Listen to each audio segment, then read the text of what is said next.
The first thing I would do is encourage the young person. You can do this. You're going to have to roll up your sleeves. You're going to have to do a lot of reading, a lot of learning, but you're also going to have to be patient with yourself, and don't be afraid to tell people when you don't know something that you're going to have to, go hit the book somewhere and or pick up the phone and call someone else.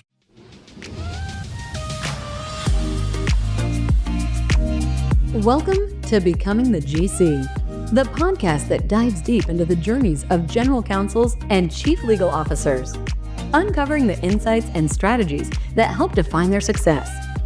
Hosted by Joe Schul, founder of Inside Counsel Academy. We share real-life stories and practical advice from successful GCs, guiding you on your journey to the top. Tune in and discover what it takes to become the exceptional legal leader your organization needs.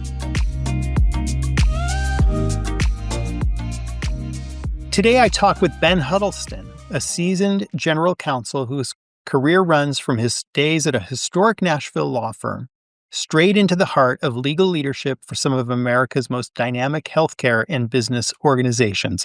In this episode, Ben breaks down his journey from helping fast-growing clients go public in the 1980s and 1990s, to building and leading group legal teams at DaVita, to managing legal risks and major M&A at Quorum Health, and finally to steering legal operations for a complex group of 28 international businesses.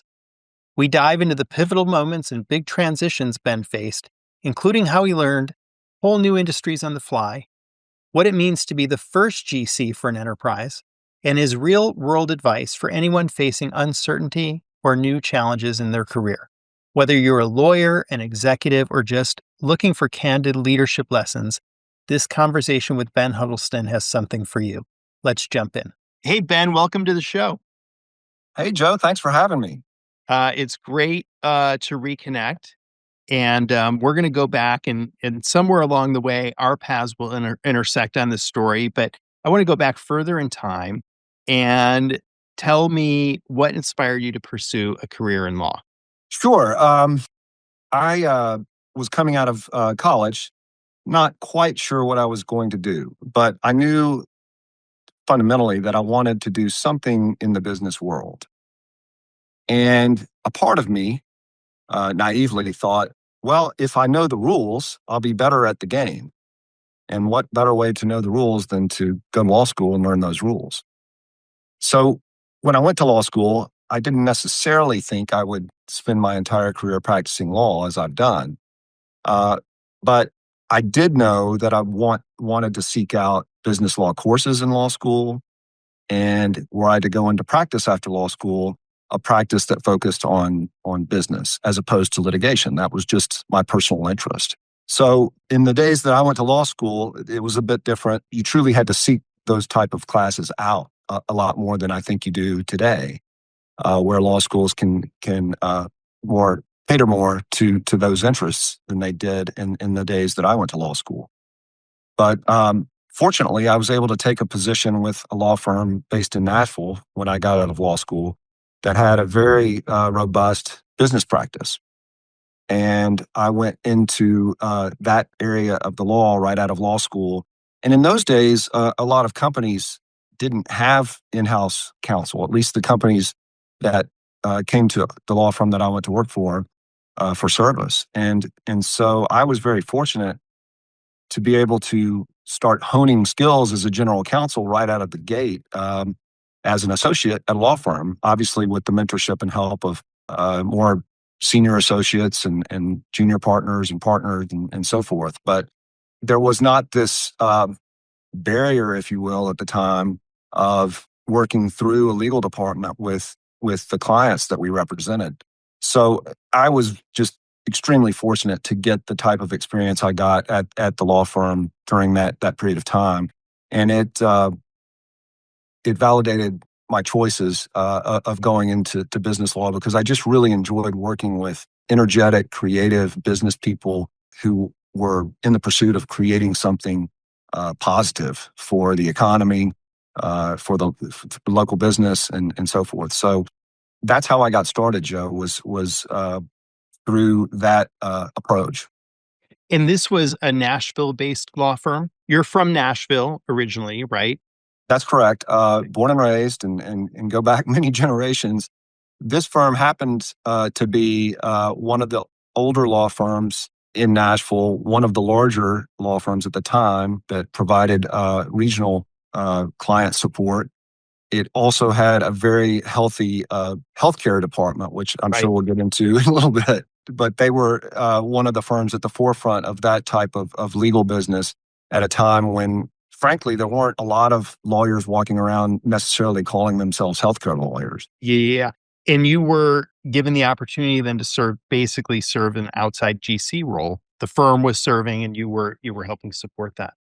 Part of a team approach, if you Yeah. will, to Yeah. support the GC role for many companies, not all of them, but many that didn't have their own in-house counsel. I can recall, two or three of the biggest clients that I work with did not have one inside lawyer, at the time. And these were firms that were, or businesses that were highly acquisitive, that ended up having IPOs, going public. So, and then continuing their growth. And they needed, obviously, a lot of legal support, right? In a bunch of different areas. And as the business lawyer or part of the business lawyer team, I got to see very early on a lot of the inner workings required to provide legal services for growing enterprises like that. Now, a lot of folks who make the move in-house, it's because they're serving as outside counsel and they're working with inside counsel and they think, hey, the grass might be greener on the other side. Was that, but you weren't working with a lot of inside counsel. Like, what caused you to want to make that transition? Well, part of it, Joe, was the thought at the time that I had that the companies I was representing, once they went public, they were going to just select me as inside general counsel, right? And we'd go off and have a fine marriage and grow together.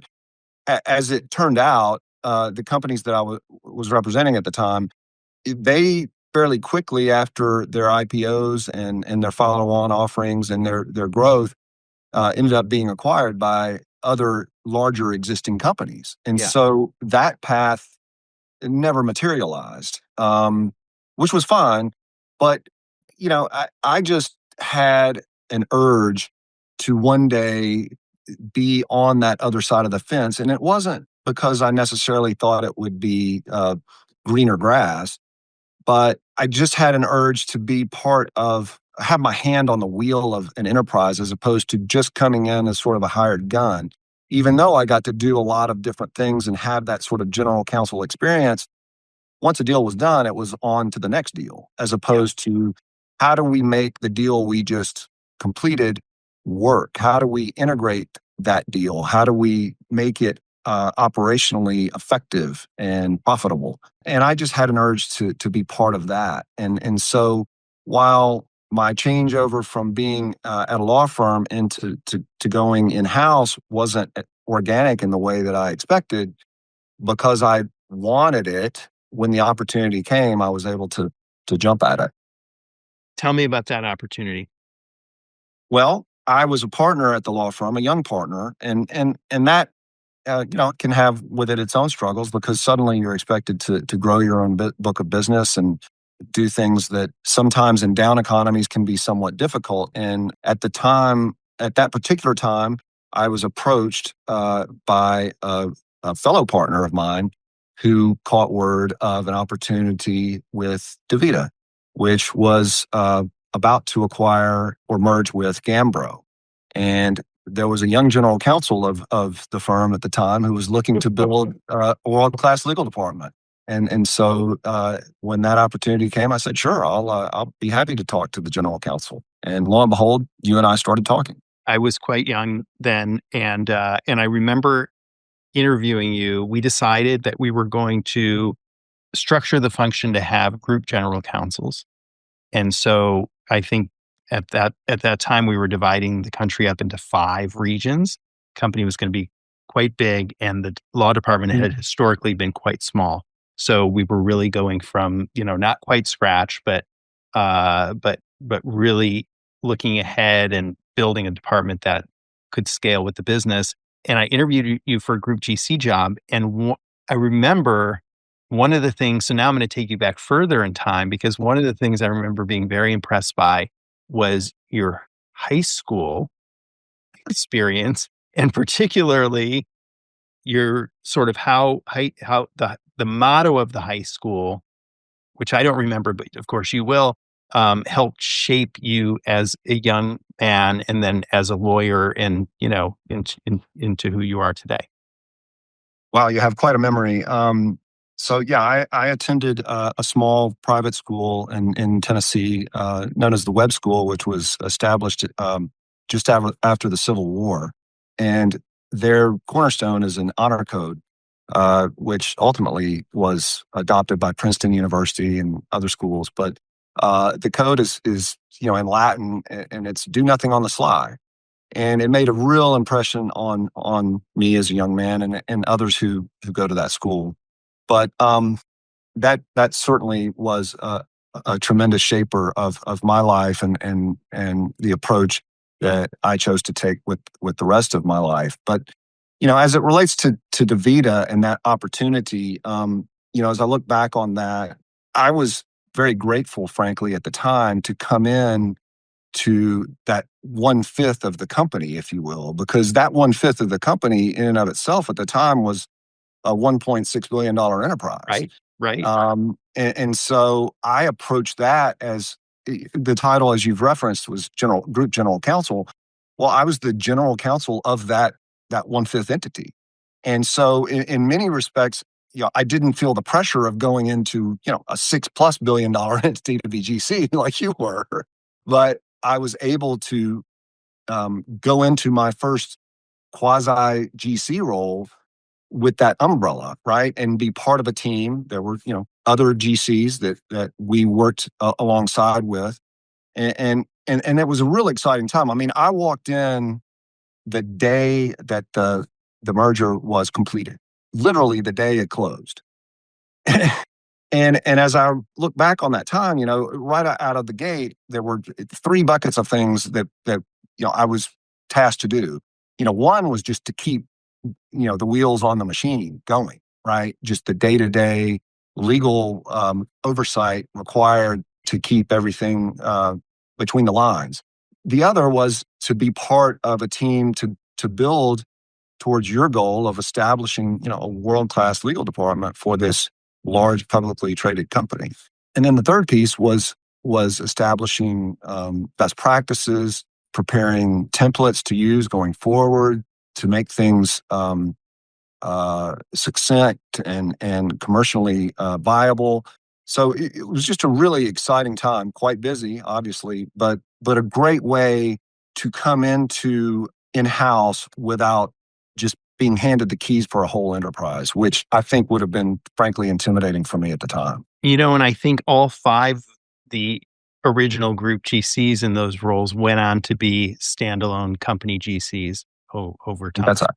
That's absolutely right. It really was, like you said, a great opportunity to be the GC for a large business and at the same time have peers that you could compare and contrast what was working. It was almost like this federalism model with states. You could do. You had autonomy, but it was in this overall structure of support.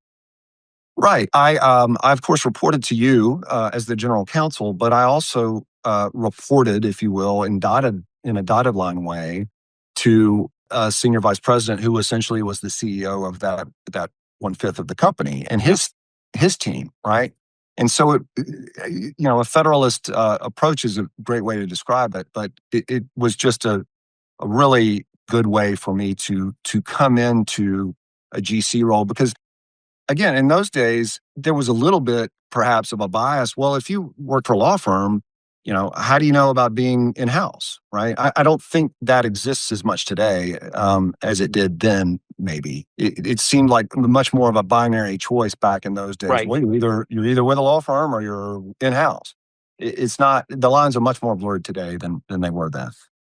Yeah, love it. It totally takes me back. We hired high integrity people in an environment where, integrity was one of the core values and it really paid off. And in not just on the legal side, but when you look at who the CEOs, if you will, of the five areas, the SVPs, most or all of them went on to be CEOs of healthcare companies. And, at DaVita, we called it spreading ripples out into the healthcare community. And I haven't ever seen anything quite like it.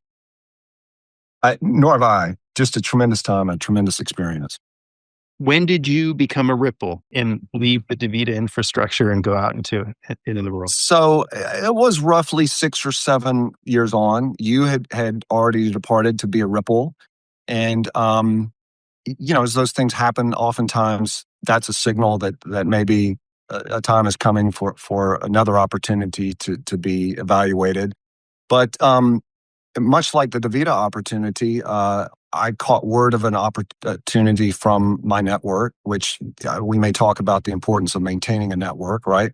But I caught word of an opportunity to be chief legal counsel of the subsidiary, the wholly owned subsidiary of a very large publicly traded healthcare company. And this subsidiary did an entirely different business from the owner of it. And so I was, again, intrigued because I was able to have a chief legal counsel role, but not necessarily be part of some sprawling, huge entity. I just felt personally I wasn't quite ready for that yet. And so I went to work for Quorum Health, which again at the time was wholly owned by Community Health Systems, which is based here in the Nashville area, was then and is now.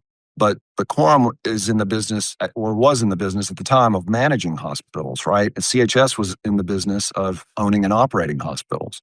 So the GC of CHS wanted a chief legal counsel that she could trust to oversee all of the legal aspects of this subsidiary, which was important to the parent, because if something catastrophic went wrong with the subsidiary, parent's not going to be happy.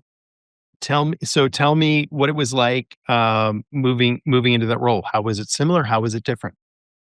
Yeah. Well, it was different in that I no longer had the solidarity, the team of 4 other group GCs that I was working with. I was sort of on my own as the chief legal counsel of an entity that I didn't know anything about the business, right? This was a business I was stepping into cold. I had to learn what it meant to manage rural hospitals. What exactly are the relationships that Quorum's building? What's in these contracts? How are they protected? I mean, and this is a through line throughout my career, Joe. I mean, I have found that, doing what I do, I have to embrace the unknown and to learn how to adapt, how to get up to speed quickly, how to understand a business, how to manage the risks based on that understanding, but be an effective advisor and ultimately be a trusted advisor for the clients that I'm representing. I mean, that's been my North Star in my career, but it was somewhat intimidating. I have to be honest, to go into a business that I had never done work for before, had never represented in any way, and be tasked with oversight of everything required to be done to keep it legal. Yeah. Okay, great. So let's dive in on that. So, and with the benefit of hindsight, what would you tell a young Ben Huddleston stepping into that position? How did you do those things? How did you learn what you needed to learn in order to be effective in the way that you wanted to be effective? Yeah. Well, off the bat, there was no AI at the time. So Nope. I would tell young Ben Huddleston that if you were able to fast forward, wait a little bit, you'd have a lot more help, potentially. But the first thing I would do is encourage the young person. You can do this. You're gonna have to roll up your sleeves. You're gonna have to do a lot of reading, a lot of learning, but you're also gonna have to be patient with yourself, and don't be afraid to tell people when you don't know something that you're gonna have to, go hit the book somewhere or pick up the phone and call someone else. But don't be afraid to be honest when you don't know something. That if you put in the work, if you put in the effort, it it'll be okay. I mean, it would be just that assurance because look, that's what I had to do. I mean, it was almost in a way like going back to law school, right? And I just looked for sources. I obviously read the contracts they had, but I pulled whatever sources I could from similar businesses to find out, best practices, to find out where the risks were, what I needed to be cognizant of, right? And it just comes down to putting in the time with a confidence that I was going to get there, right? Right. And you had some confidence because you were doing things in a sort of sequential manner, and you could look back on past success because when you came to DaVita, you didn't know anything about what we were doing there. And you grew into a great group general counsel that then qualified you for the next, sort of for the next level role. Right. I've told this story a couple of times, but I think an example of where that confidence came from was when I was a senior associate at the time at the law firm that I worked for. It was the only law firm I ever worked for, actually. But one of our clients was it was a publicly traded restaurant company that had just gone public and was looking to grow, and they decided they wanted to go into franchising. Well, lo and behold, no one in the firm had franchised any restaurant business. And senior partner said, "Well, Ben, go set it up." I had never set up a franchise business in restaurants or anything else. But I put in the work, I put in the study. There were some missteps, of course, along the way, but ended up getting a franchise set up for this client. That experience gave me the confidence going forward to know that regardless of the business that I go into, there's an answer, or there's a set Right. of answers that can be found. You Right. just have to be willing to roll up your sleeves and put in the work and learn it. Yeah. Yeah. And that really is the general counsel mindset and mentality there. It has to be, because you can never answer the question that's outside my area of expertise. No, and regardless of the years You're of expected experience, to, the law is your area of expertise. the- for sure, the law is your area of Right. expertise. But I kind of liking it to being James Bond as an attorney, right? I'm going to be dedicated and relentless and creative. Got to work within the guardrails of the law and what the law says, but I'm representing my client to try to obtain their objective, right? And that just requires, sweat and toil and sometimes a few tears. Right. Right. Um, how do you manage the competing demands of being a legal advisor, a business partner, and a corporate leader all at the same time? Oh, wow. Yeah, that's a good question. And a lot of times those demands overlap. Um, right. And so I won't say I necessarily compartmentalize those those aspects of my job uh, with a bold line, but I definitely try to ascertain what areas of that I'm being asked to work on fit most squarely in, say, the legal box, right, as opposed to the strategy box. Joe, I mean, it can get really blurry often, and you have to be careful. I had a personal experience where with one of the companies I represented, where I was subpoenaed as an attorney, and I thought, well, shoot, this will never go anywhere. I mean, I've got privilege, right? And the argument of the lawyer subpoenaing me was, well, but you don't just practice law. You also give business This is advice. when you were in an in-house role. That's correct. Okay. That's correct. Yeah. Yes. And so along the lines of what we've been talking about, I went off to study this approach. Is there anything to this? And lo and behold, I learned, some courts have given leeway to litigators who make that argument. So, that's a caution to any in-house counsel to be cognizant of that potential trap. Sure. That and so after that experience, I ended up being subpoenaed and answering most every question that I'm sorry, that's privileged and confidential. I can't provide any information about that. Yeah. Right. But it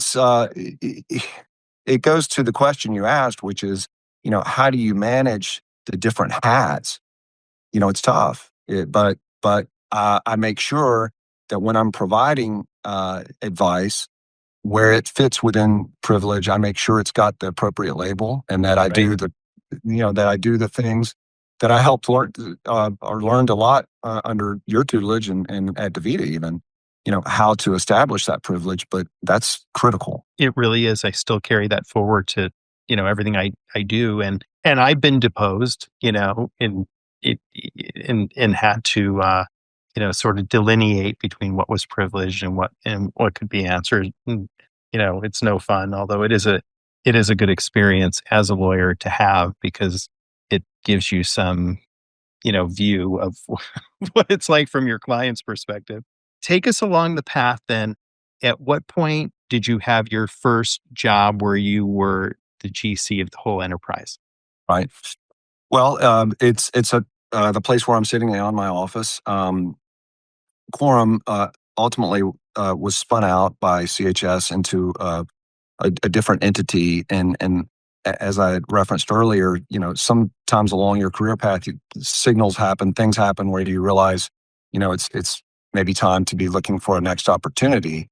And here again, an attorney friend of mine out of my network, we were having lunch one day and he said, I know of an interesting opportunity, a company here in town looking for their very first general counsel. Turns out, the company's been around since the Civil War and they've had inside counsel along the way, but never someone with the title and the role and the responsibilities of general counsel. Uh, this company is not in healthcare, but it has 28 different operating businesses operating internationally. So it really sparked my interest because I like learning new things. I mean, we've talked about that, and that's another through line throughout my career, right? I like the challenge of representing businesses in areas where I've never done work before. And so we have the primary business, which Southwestern has been doing since the Civil War, is selling books door to door. Young students in college sign up in a program in the summers to learn how to be salespeople.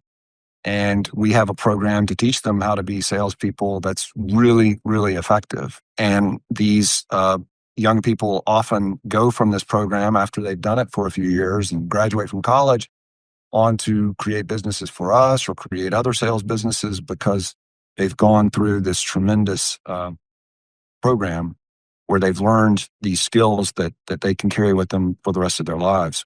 But as I mentioned, we have 28 other businesses doing other things. Now, sales runs through those businesses, but we're doing work all over the world, and it's really interesting and challenging for me because I don't know from day to day what challenge I'm going to be faced with. It could be a real estate matter, it could be an HR matter, it could be a piece of litigation.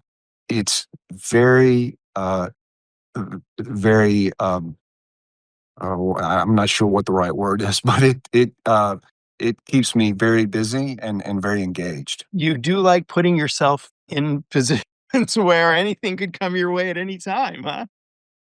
Yeah, Joe, I haven't sat on a therapist couch to figure that out. Maybe that's my next step, but clearly it's what I've chosen to do in my career, and it's something that I find energizing. What did you have to learn in that role where there's no other lawyer above you that was new that you didn't have to do when there was someone? Well, what I've always tried to do is learn the business as thoroughly as I can, and then build a relationship with my client. In this case, I worked very closely with the CEO and chairman, the CFO, and then the other folks who are providing enterprise level support, whether it's IT, HR, marketing.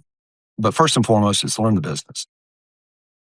Secondly, and a natural corollary to that is, what's worked in the past for them as it relates to legal representation, and what hasn't worked, right? What are the areas of risk that need to be better addressed? What are the areas of contracting or work management that could be improved? And so that was a focus from day one for me, and continues to be a focus. Right, every day there's something that can be improved, and besides just getting that day's work done, making sure that that I carve out time to at least think about, if not somehow address and move the ball forward to improve some aspect of what the legal department, as it's currently comprised of today, can do better. Tell us about your legal department. Well, it's small but mighty. I work with another attorney who's actually just celebrated his 25th anniversary here at the firm. So he has a ton of knowledge about the history and the protocols of the company that I've been able to plumb and use as I've been in this role. And then we have an office administrator / paralegal that is super effective at making sure that we're staying on top of the different things that we're supposed to be doing. But look, a lot of the focus in the last couple of years, Joe, has been to update our processes, like a lot of legal departments, big and small, are doing, right? And whether it's contract lifecycle management, how we're incorporating AI, what type of research programs do we need? Because I think all in-house counsel can relate to the constant tension of budgeting for outside counsel, which seems to get more expensive by the day. And so, a selling point that I had walking into this door and that I will continue to sell for the rest of my career is, look, I'm not afraid to learn the business, to learn the risk, to roll up my sleeves, to do the work. But there's going to be times, obviously, when as a legal department, we're going to need to pick up the phone and call a specialist, call an outside counsel. But maintaining the balance of being able to do the work as much as we can inside before we pick up the phone and make that call. And then when we do pick up the phone and make that call, making sure that the work we're asking to be done is done most efficiently in terms of cost and labor.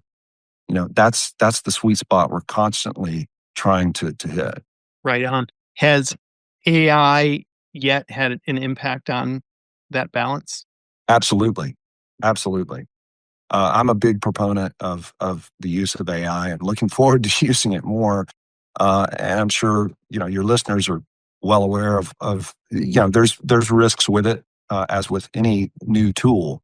But particularly for a small department like ours, it carries with it great potential to be able to further maximize the work that we do and create additional efficiencies that will result in cost savings, quicker turnarounds, all the things that bosses of legal departments are looking for. Yeah. Are there any tools in particular you found valuable? Well, we're using Microsoft Copilot because it's built within the suite of our Microsoft program, and that's particularly valuable because Microsoft already has our information, right? And so we don't have to build something from scratch in that regard. We one of the first programs that I put into place that I actually learned about from DaVita all those years ago is the Thomson Reuters Legal Tracker program, which at the time, when we were at DaVita, it was called Serengeti. Serengeti, Uh, right? yeah, and so that's a tool that I've relied on for my entire in-house career, just to manage outside counsel spending, budgeting, that sort of thing. But they have some new AI generational tools that work within their legal tracker and in another area called general counsel that we found to be very promising. How do you manage your time in your calendar across, Yeah, 28 potential yeah. businesses looking for help on any given day? Well, this is one of those areas where the grass is certainly not greener, because I actually keep my time just as I would if I was in a law firm. And my time is billed out to whatever client I do that work for Oh, interesting. internally. Okay. So you track your time because there's a cost allocation. There's a cost allocation, right? And there are companies I'm aware of generally out there that do this. I'll be curious to see if this is a trend that gets picked up more in the coming years or not. But oftentimes when I talk to other lawyers, they're awfully surprised that's how we do it here, but it is. And so that's how I track my time, much like a lawyer sitting in a law firm office somewhere. Right. So do you think that has an impact on how you spend your time? The act Oh, of without a tracking? doubt. Oh, yeah, without a doubt. Because I mean, I'm under the same pressure as, again, a lawyer sitting in a law office somewhere. If one of my 28 business clients gets my bill and has questions about it, and I haven't kept my time appropriately, or it looks like I've not done my work efficiently, I'm going to get asked about it. That's definitely a bit unique for an in-house role. Well, and even if, you're not, and this is the first in-house role I've had that structure, but I'll carry it with me for the rest of my career, because Mhm. it certainly, it keeps you honest. Yep. Yep. And then how about between how do you make sure you're spending enough time on important but not urgent tasks, and maybe proactive where one of the 28's not asking for something right now, but it's important to Yeah. ward off, issues in the future? Well, our reporting structure is such that quarterly I provide our CFO a report that goes into a bundle that is reviewed at the board of directors meeting for that quarter. So that's, again, just a regular reminder, right? Of, okay, I said last quarter we were going to do this, or I said at the start of the year that this was the big project, right? And so that's just an easy reminder of how I keep up with that. It's human nature. Sometimes I get caught up in the day to day, and it starts getting towards the end of a quarter, and I go, "Oh my goodness, I've got to, I've got to address this thing that I said I was going to address." And there sometimes can be some scrambling on it, but ultimately, because of that reporting structure, it's built in to stay true to what you said you were going to do. Right. Yeah. So you've got that is a built-in accountability mechanism. It's just a built-in accountability mechanism that, again, I'd like to think that if it wasn't there, I'd have the self-discipline to do it myself. But boy, it sure helps that it's already there. Right on. Right on. What is when you reflect over uh, your career to date, what's some of the best advice you've been given? What's stuck with you? There was a word used in the early law firm days of mine that I had to look up, even though I was an English major. The word was equanimity, and I had to look it up, and it means act in a calm and reassured manner regardless of the circumstances around that you're facing. And I've really had to employ that consciously, throughout my career, because there are times we all face in our careers that are high pressure, where the stakes seem really, really high. But I've had to remind myself that, you know, ultimately everything's going to be okay. I'm going to do my best. If I make a mistake, I'm going to be, uh, I'm going to be kind to myself. Back to the honesty and integrity part. I'll own up to what mistake I made, and we'll move forward. but that equanimity sort of as a North Star in my day-to-day approach was a lesson that I learned early that I've found very valuable. Beautiful. The other word that comes to mind is accountability, another one of our core values at DaVita. Yeah, DaVita, they had fine core values. That there's a third one that I really like too, Joe, the continuous improvement, right?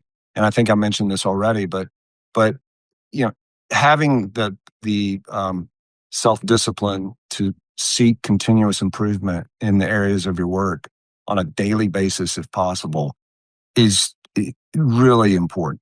What do you do to stay sharp and continue growing as a leader and a professional? Yeah, I try to carve out as much time as reasonable to read materials in the areas that I'm doing work in. I certainly attend as many webinars and seminars as I can.